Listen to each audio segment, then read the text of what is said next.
নমস্কার। আজকে আমার নিবেদন কবি ভবানীপ্রসাদ মজুমদারের লেখা কবিতা রং বদলের ব্যাপার স্যাপার।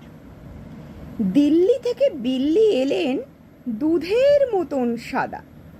কলকাতার এক কালো বিড়াল বললে তাকে দাদা। আসুন বসুন, কেমন আছেন, বাড়ির খবর ভালো? সাদা বিড়াল বললে, তোমার রংটা কেন কালো? কালো বিড়াল বললে, শুনুন, রাখুন আগে বেডিং। আমি যখন জন্মেছিলাম চলছিল লোডশেডিং।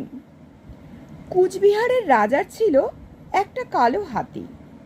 যখন তখন সেই হাতিটাই করতো মাতামাতি। একদিন তার কাণ্ড দেখেই চমকে গেল পিলে। 5টা কাপড় কাঁচা সাবান ফেললো হাতি গিলে। পরদিন কি ঘটলো ব্যাপার বলছি শোনো দাদা।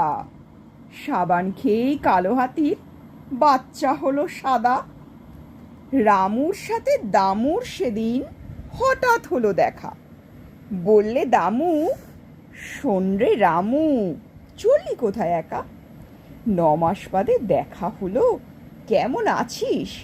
ভালো? আগে তো বেশ ফর্সা ছিলি, এখন কেন কালো?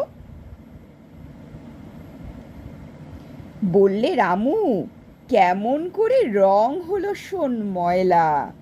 আগে বেচতাম ময়দা আমি, এখন বেচি কয়লা। সেদিন ভোরে বললে ভোদা, বলতো ভেবেই হাঁদা, রাত্রে ফোটা ফুলগুলো সব হয় কিভাবে সাদা?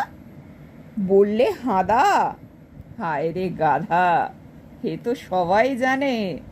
অবাক হয়ে তাকিয়ে কেন থাকিস আমার পানে?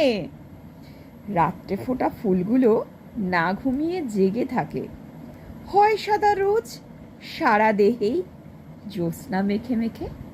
নমস্কার।